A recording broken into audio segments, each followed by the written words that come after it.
दाहाल 4 दिने भ्रमणका लागि भारतमा। भोलि भारतीय प्रधानमन्त्री नरेन्द्र मोदीसँग 1-to-1 वार्ता। सीमा विवाद र विद्युत व्यापारको विषयमा छलफल हुने। पुँजी बजारका स्वार्थ समूहबाट जोखिम बढेको अर्थमन्त्रीको भनाई। सांसद विकास कोषबारे गलत प्रचार भएको गुनासो। 6% आर्थिक वृद्धिको लक्ष्य पूरा नहुने पूर्व अर्थमन्त्री खतिवड़ाको दावी। र बजेटले शेयर लगानीकर्ताका लागि कर विवरण पेश गर्नुपर्ने नयाँ प्रावधान ल्याएसँगै शेयर बजारमा लगातार उच्च अङ्कको गिरावट। कारोबार र कम्पनी खर्दो। नमस्कार, कारोबार समाचारमा स्वागत छ। अब समाचार विस्तारमा। प्रधानमन्त्री पुष्पकमल दाहाल प्रचण्ड भारतको 4 दिने भ्रमणका लागि नयाँ दिल्ली प्रस्थान गर्नुभएको छ। प्रधानमन्त्री दाहाल भारतीय समकक्षी नरेन्द्र मोदीको निम्तामा 100 जना भन्दा धेरै जम्बो टोलीको नेतृत्व गर्दै बुधबार नयाँ दिल्ली प्रस्थान गर्नुभएको हो। टोलीमा सरकारी 47, निजी क्षेत्रका उद्योगी व्यवसायीहरू 41, 5 मन्त्री, 1.5 दर्जन सचिव तथा सहसचिव, मिडिया प्रतिनिधि टोलीमा सहभागी छन्। प्रधानमन्त्री दाहाललाई त्रिभुवन अन्तर्राष्ट्रिय विमानस्थलको अति विशिष्ट कक्षमा सभामुख देवराज घिमिरे, राष्ट्रिय सभाका अध्यक्ष गणेश प्रसाद तिमिल सिन्हा लगायतका संघीय सरकारका मन्त्रीहरूले विदाई गर्नुभयो।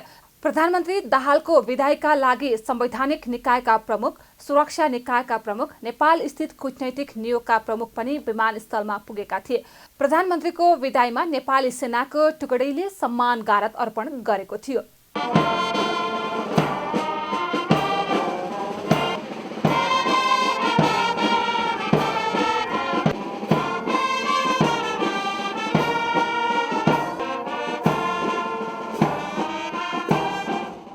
जिम्मेवारी सम्हालेको 5 महिनापछि प्रधानमन्त्री दाहाल भारत भ्रमणमा निस्किनु भएको हो। गत पुस 10 मा तेस्रो पटक प्रधानमन्त्री बनेपछि दाहालको यो पहिलो विदेश भ्रमण हो। प्रधानमन्त्री दाहाल राष्ट्रिय ध्वजावाहक नेपाल एयरलाइन्सको नियमित उडानबाट दिल्ली प्रस्थान गर्नुभएको छ। प्रधानमन्त्री दाहाललाई भारतीय विदेश राज्य मन्त्री मीनाक्षी लेखीले इन्दिरा गान्धी अन्तर्राष्ट्रिय विमानस्थलमा स्वागत गर्नुभएको थियो। दिल्ली अवतरणपछि प्रधानमन्त्री दाहाल दिउँसो 3:30 बजे सरदार पटेल मार्गमा रहेको होटल आइटिसी मौर्यमा पुग्नुभयो भने साँझ 6 बजे होटलमै आधा घण्टा भारतका राष्ट्रिय सुरक्षा सल्लाहकार अजित डोभालसँग भेटघाट गर्नुभयो। त्यस अगावै विदेश सचिव विनय मोहन क्वात्राले होटलमा प्रधानमन्त्री दाहाललाई भेट्ने जनाइएको छ। प्रधानमन्त्री दाहालले भारतीय समकक्षी नरेन्द्र मोदीसँग भने भोलि बिहिबार हैदराबाद हाउसमा द्विपक्षीय वार्ता गर्नुहुनेछ। भारत भ्रमणका क्रममा विद्युत विस्तार, विद्युतमा भारतीय लगानी प्रवर्धन, भारतसँग भएका सम्झौताहरूको कार्यान्वयन, सीमा विवाद, नाकाहरू सञ्चालन लगायतका विषयमा छलफल गर्ने कार्यक्रम रहेको छ। प्रधानमन्त्री दाहाल नेतृत्वको टोली जेठ 20 गते स्वदेश फर्किने कार्यक्रम छ। सत्तारूढ दल नेकपा माओवादी केन्द्र र चिनिया कम्युनिस्ट पार्टीका सिचुआन प्रान्तका पार्टी सचिव वाङ सिआओ हुईबीच शिष्टाचार भेट भएको छ। बुधबार बिहान पार्टी केन्द्रीय कार्यालय पेरिस डाँडामा सचिव वाङ सहितको 14 सदस्यीय प्रतिनिधि मण्डलले नेकपा माओवादी केन्द्रका नेताहरूसँग भेट गरेको हो। भेटका क्रममा दुई पार्टीका बीचमा सम्बन्ध विस्तार, सम्बन्ध सुदृढ गर्ने विषयमा छलफल भएको पार्टीका उपाध्यक्ष कृष्णबहादुर महराले बताउनुभयो। उहाँले छलफलमा दुई सरकार बीचमा सम्बन्ध विस्तार र दुई देशका जनताको बीचमा पनि सम्पर्क सम्बन्ध स्थापित गर्ने कुरामा छलफल भएको जानकारी दिनुभयो। उहाँ चाहिँ वास्तवमा यो सिचुआन प्रान्तको सेक्रेटरी आउनुभएको थियो। उहाँको नेतृत्वमा आएको टिम हो। धेरै महत्त्वपूर्ण टिम नै लाग्यो। विशेष गरेर हामीले आज चाहिँ दुई पार्टीका बीचमा सम्बन्ध विस्तार गर्ने, सम्बन्ध सुदृढ गर्ने विषयमै छलफल गऱ्यौँ। त्यसको साथै दुई सरकार बीचमा नि सम्बन्ध होस्, दुई देशका जनताको बीचमा नि सम्पर्क सम्बन्ध होस् भन्ने कुरामा केन्द्रित गर्नु। भेटमा नेकपा माओवादी केन्द्रका महासचिव देव गुरुङ लगायतका पार्टीका नेताहरूको उपस्थिति रहेको थियो। प्रधानमन्त्री पुष्पकमल दाहालले आजबाट 3 दिने भारत भ्रमण हुनुभन्दा पहिला चिनिया कम्युनिस्ट पार्टीको टोलीबीच भएको भेटघाटलाई महत्त्वपूर्ण रूपमा लिएको छ। साथै चिनिया कम्युनिस्ट पार्टीको टोली आज बिहान नै प्रधानमन्त्रीको सरकारी निवास बालुवाटारमा प्रधानमन्त्री पुष्पकमल दाहालसँग शिष्टाचार भेट गरेको थियो। सार्वजनिक लेखा समितिमा अहिलेसम्म 121 वटा उजुरी परेका छन्। बुधबार दिउँसो सिंहदरबारमा बसेको संघीय संसद अन्तर्गतको सार्वजनिक लेखा समितिको बैठकमा सांसदहरूलाई जानकारी दिँदै समितिका ज्येष्ठ सदस्य सभापति अर्जुन नरसिंह केसीले समितिमा 121 वटा उजुरी परेको बताउनु भएको हो। उहाँले समितिले जुनसुकै विचाराधीन पुराना फाइल खोलेर त्यसमाथि अनुसन्धान अघि बढाउन सक्ने बताउनु भयो। उहाँले समितिमा हालसम्म परेका नयाँ र पुराना उजुरीमाथि समितिका सांसदहरूले अध्ययन गर्न सक्ने पनि बताउनु भयो। उजुरीको चाहिँ सार्वजनिक परिषदको त यही एजेन्डामा सचिवालय राखेर लेखेर दुईवटा कुरा चाहिँ 121 वटा त्यो हरेक मान्य सदस्य यहाँ पुगोस् भन्ने मेरो इच्छा हो। सुरुको दिनमा भनेको म नहुँदै फेरि अर्को आइसक्दा पुग्छ पुग्दैन भन्ने पनि लाग्यो। फेरि के आवश्यक पराउने र हिवाड निर्देशन दिनुपर्ने पर्छ। सर्ट ट्रेडिङवाला कर्पोरेसनको भए मलाई थाहा पनि यो एजेन्डा यहाँ र कुनै पनि एजेन्डा मलाई चाहिँ के लाग्छ भने अन्त यहाँ समितिका साथीहरूले छलफल गर्ने कुरा हो। व्यक्तिका उजुरी सबै कति हेर्न सक्छ कति हेर्न सक्दैन अहिले मान्ने यसरी भन्नुभएको छ स्क्रुटाइजर हुन्छ समितिका कुरापछि त्यो पनि एउटा राम्रो आइडिया हो। उहाँले समितिले जुनसुकै समयमा उजुरी दिने र पर्ने दुवैलाई राखेर छलफल गर्नुपर्ने आवश्यकता भए छलफल हुनुपर्ने भन्दै समितिले पक्ष वा विपक्ष कसैलाई पनि आग्रह वा पूर्वाग्रह राखेर हेर्न नहुने समेत बताउनु भयो। अर्थमन्त्री डाक्टर प्रकाश शरण महतले पुँजी बजारका स्वार्थ समूहबाट जोखिम बढेको बताउनु भएको छ। बुधबार नेपाल आर्थिक पत्रकार समाजले आयोजना गरेको पोस्ट बजेट डिस्कसन कार्यक्रममा बोल्दै अर्थमन्त्री महतले पुँजी बजारमा ठूलो लगानी गरेर आम्दानीको स्रोत बनाउनेहरूलाई इमानदार भएर करको दायरामा ल्याउन खोज्दा आफूलाई नै जोखिम महसुस गरेको बताउनु भएको छ। उहाँले पुँजी बजारमा ठूलो लगानीकर्ताहरूको समूहले बजारलाई तल झारेर तुरुन्तै शेयर किनेर बजारमाथि लैजाने गरेको दाबी पनि गर्नुभयो। अर्थमन्त्री महतले सरकारले यस्तो प्रणालीको अन्त्य गर्न खोजेको दाबी गर्दै सरकारले बजेट मार्फत शेयर बजारमा बढी आय गर्नेहरूलाई करको दायरामा ल्याउँदा स्वार्थ समूहहरूले अर्थमन्त्रीले शेयर बजारलाई समाप्त पार्न खोज्यो 60 लाख लगानीकर्ता समाप्त हुने भए भन्ने जस्ता दुष्प्रचार गरिरहेको बताउनु भयो। उहाँले शेयर बजारमा बढी कमाउनेहरूले कर नतिर्ने चलखेल गरेको भन्दै शेयर बजारलाई नै पेशा बनाएर नाफा कमाएपछि कर तिर्नुपर्ने पनि स्पष्ट पार्नुभयो।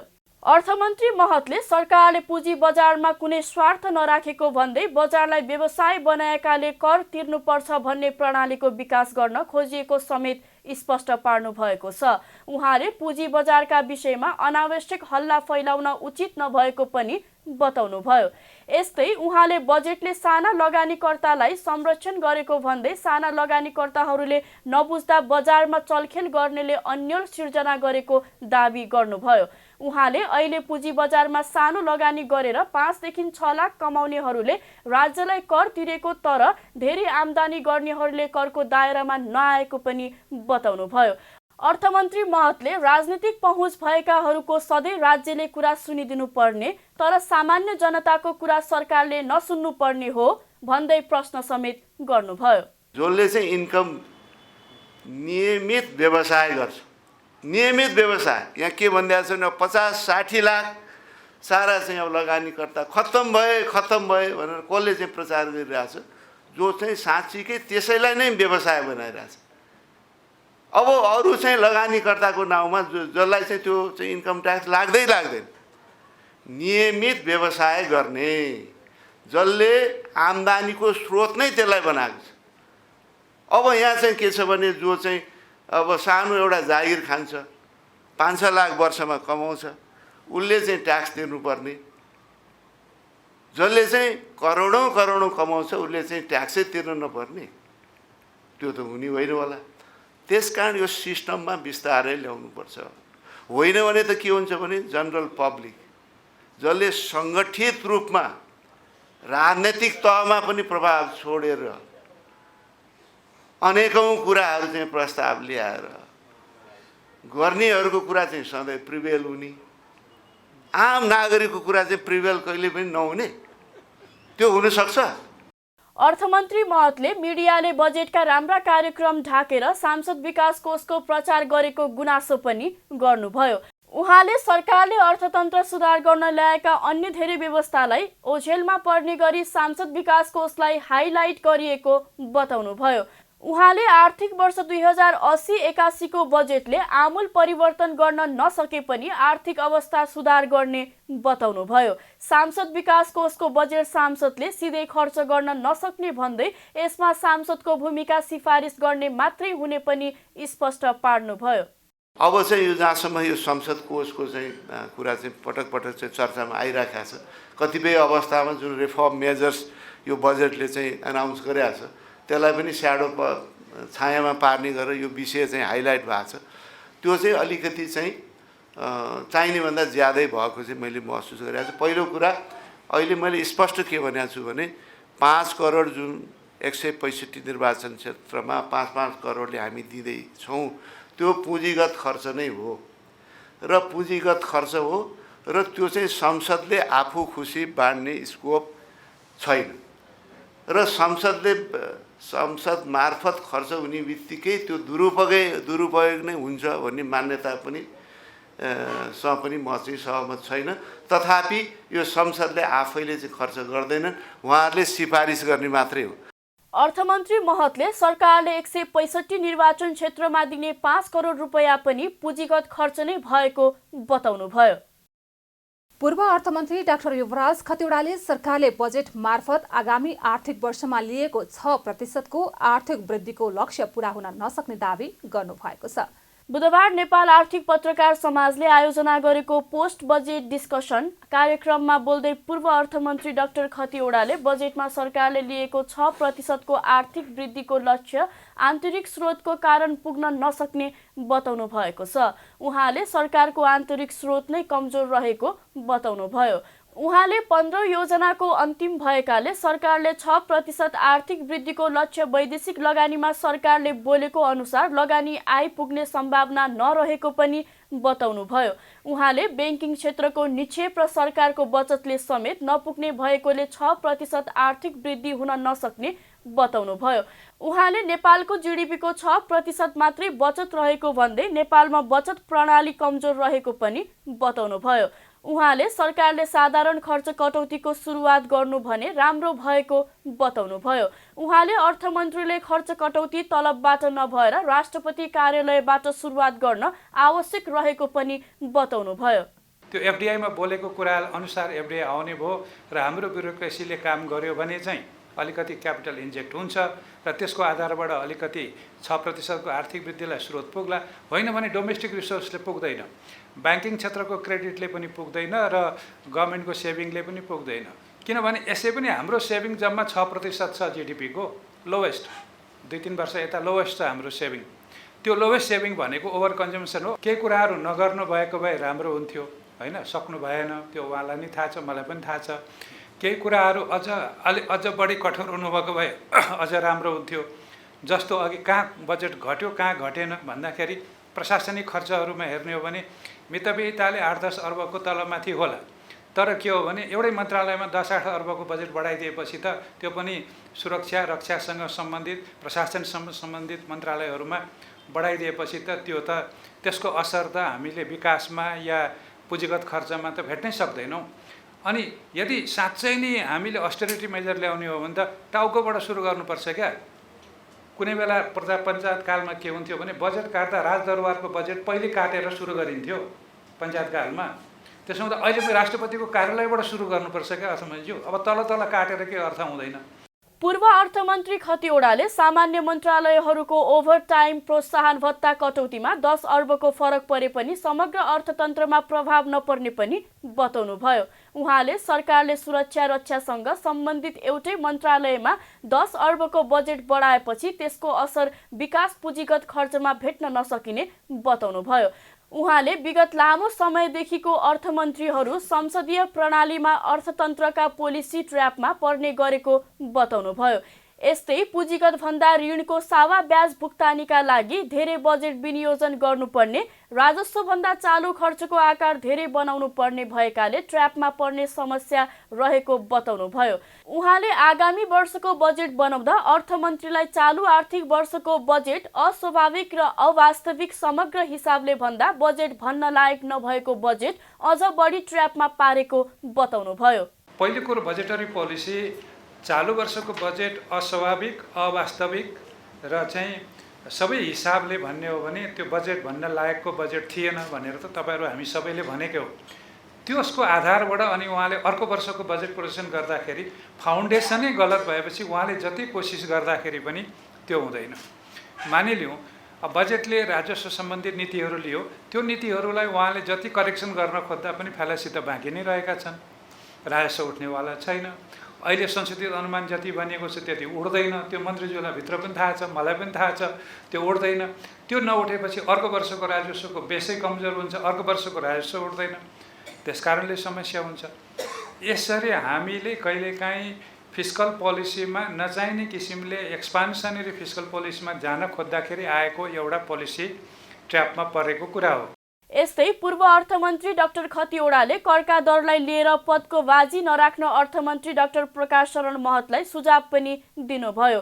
उहाँले अर्थमन्त्री आफूले गरेको कामको पूर्ण जिम्मेवारी हुने हो, पदबाट भाग्न नहुने बताउनुभयो। उहाँले मन्त्रीले गरेको काममा छानबिन भए छानबिन गर्न तयार हुनुपर्ने बताउनुभयो।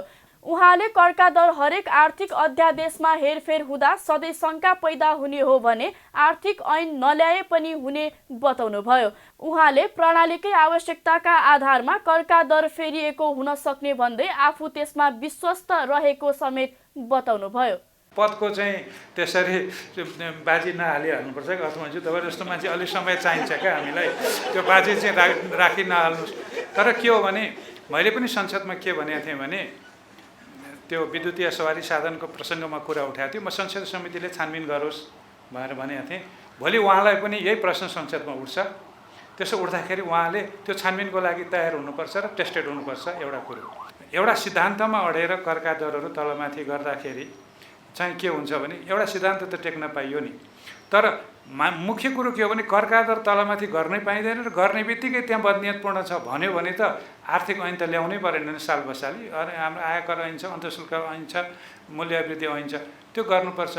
चोरी निकासी, चोरी पैठारी, भारत र नेपालका बिचका भन्सारका दरहरूको फरक, अन्तर्राष्ट्रिय बजारको स्थिति, हाम्रो आन्तरिक रूपमा उत्पादनको स्थिति, यो सबै हेरेर राजस्वको कुरा निर्णय गर्ने हो।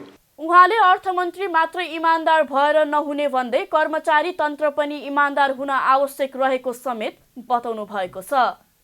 शेयर बजारमा लगातार दोस्रो दिन ठूलो गिरावट आएको छ। 15 जेठमा सरकारले आगामी आर्थिक वर्ष 2080-81 को बजेट सार्वजनिक गरेसँगै बजार घट्न थालेको हो। बुधबार बजारमा 38.83 अङ्कको गिरावट आएको छ। अघिल्लो दिनको तुलनामा 2.06% घटेर 1849.79 अङ्कमा ओर्लिएको छ। बजेट सार्वजनिक भएको भोलिपल्टै मङ्गलबार पनि शेयर बजार मापन गर्ने नेप्से परिसूचक 53.16 अङ्कले घटेर 19 अङ्कबाट पनि तल झरेको थियो। बजेटले शेयर लगानीकर्ताका लागि कर विवरण पेश गर्नुपर्ने नयाँ प्रावधान ल्याएसँगै लगानीकर्ता हच्किएका छन्। यद्यपि यो प्रावधानले 99% लगानीकर्तालाई असर नगर्ने अर्थमन्त्री डाक्टर प्रकाश शरण महतले बताउनु भएको छ। बुधबार सबै समूहका परिसूचक राताम्य हुँदा समग्र परिसूचक घटेको हो। सबैभन्दा धेरै होटल र पर्यटन, उत्पादन तथा प्रशोधन उपसूचकका लगानीकर्ताले गुमाएका छन्। बुधबार 262 धितोपत्रको 36,893 वटा कारोबारबाट 87,36,128 किता शेयर किनबेच भएको छ। यसबाट 2,31,51,00,000 रुपैयाँको कारोबार भएको छ। घट्दो बजारमा समेत आत्मनिर्भर लघुवित्त वित्तीय संस्थाको मूल्य सबैभन्दा धेरै 10%ले मूल्य बढेको छ। माइकोला hydro, citizens mutual fund, people's power fund सहितका धितोपत्रको मूल्य धेरैले बढेको छ। युनिलिभर नेपालको मूल्यमा नकारात्मक सर्किट लागेको छ। एसियन हाइड्रो, युनिक नेपाल लघुवित्त, दोर्दी खोला जलविद्युत सहितका धितोपत्रको मूल्यमा समेत धेरै गिरावट आएको छ। स्वास्थ्य तथा जनसङ्ख्या मन्त्री मोहन बहादुर बस्नेतले अस्पतालहरूमा शय्याको उपलब्धताको स्थिति वेबसाइटमा राखेर सार्वजनिक गर्न निर्देशन दिनुभएको छ। बुधबार काठमाडौँ महानगरपालिकाले विश्व धूम्रपान रहित दिवस 2080 को अवसरमा आयोजना गरेको सुर्तीजन्य पदार्थ नियन्त्रण नियमन ऐन कार्यान्वयनमा स्थानीय सरकारको भूमिका आवश्यक कार्यक्रममा बोल्दै मन्त्री बस्नेतले यसबारे जानकारी दिनुभएको हो।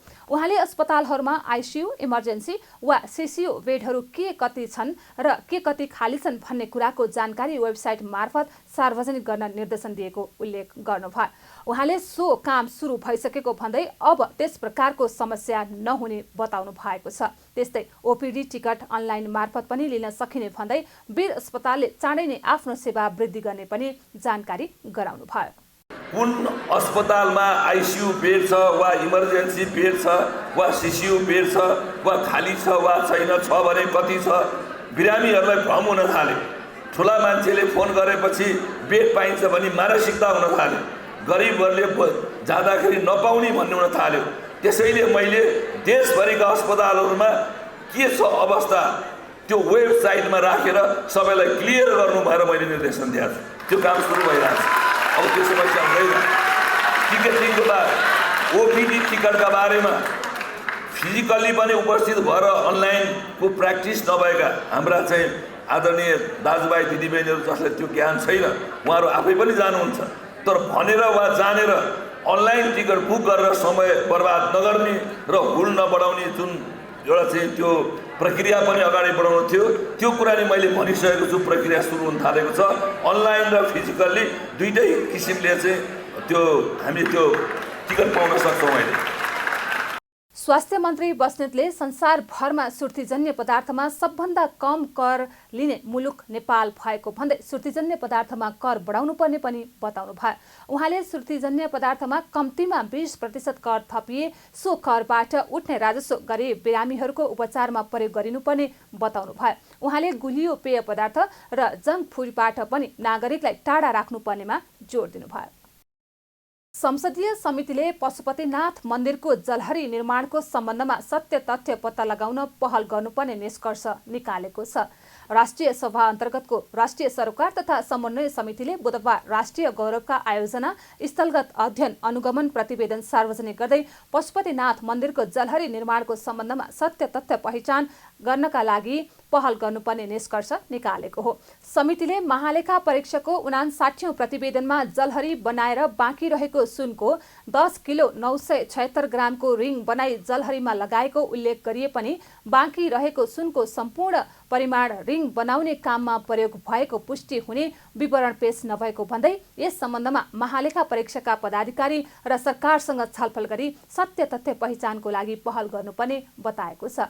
त्यस्तै 2072 सालको भूकम्पबाट क्षतिग्रस्त मन्दिर प्राङ्गणका विभिन्न संरचनाहरूको पुनर्निर्माणको कामलाई तीव्रता दिनुपर्ने पनि जनाएको छ। त्यसैगरी पशुपति क्षेत्र विकास कोषसँग भाडा सम्झौता गरी माडवाडी सेवा समितिले चलाइरहेको सटरहरूको नयाँ भाडा दर कायम गर्नुपर्ने भन्दै त्यसका लागि संस्कृति पर्यटन तथा नागरिक उड्डयन मन्त्रालयसँग छलफल गरी निष्कर्ष निकाल्नुपर्ने पनि समितिले सुझाव दिएको छ। जलहरी बनाएर बाँकी रहेको शोषणको सम्पूर्ण परिमाण रिङ बनाउने कार्यमा प्रयोग भएको र पुष्टि जलहरी बनाएर बाँकी रहेको शोषणको सम्पूर्ण परिमाण रिङ बनाउने कार्यमा प्रयोग भएको पुष्टि हुने विवरण पेश गरेको छैन भनी उल्लेख भएको सन्दर्भमा महालेखा परीक्षकको प्रतिवेदनको 79औं प्रतिवेदनमा चाहिँ यो पशुपतिमा चढाएको जलहराको सम्बन्धमा चाहिँ यो विवरण उल्लेख भइआएको छ र सो सन्दर्भमा चाहिँ समितिले चाहिँ मलेपका पदाधिकारी लगायत मन्त्रालयसँग विस्तृत रूपमा छलफल गरी सत्य तथ्य पहिचानको साथ चाहिँ आगामी पहल गर्नुपर्ने देखिन्छ र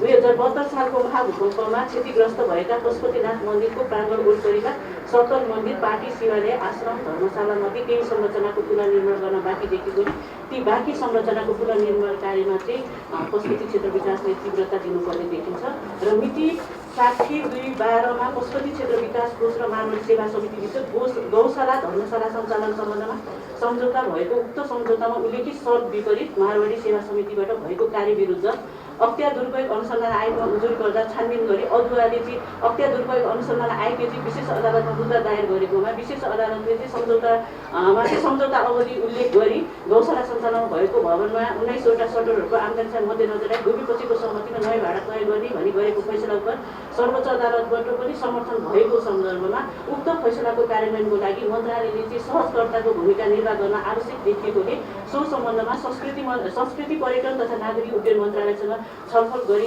अन्तिम निष्कर्ष सहितको निर्देशन दिनुपर्ने भनेर हामीले सुझाव पेश गरेको छौँ।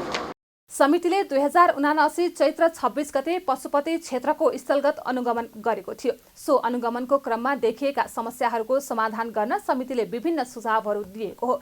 समितिले सेलेस्मान्तक वनमा मृत शरीर गाड्ने अवांछित गतिविधि भइरहेको भन्दै उच्च सतर्कता सहितको सुरक्षा तथा निगरानी प्रणाली अवलम्बन गर्नुपर्ने उल्लेख गरेको छ। पशुपतिनाथ मन्दिर परिसरमा सरसफाई सन्तोषजनक नदेखिएकाले त्यसतर्फ पनि सम्बन्धित निकायलाई ध्यान आकर्षण गराइएको उपसचिव सरिता राणा मगरले बताउनुभयो।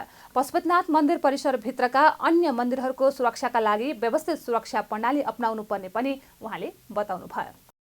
कारोबार समाचारमा अब सुन चाँदी र विदेशी विनिमय दर सम्बन्धी जानकारी।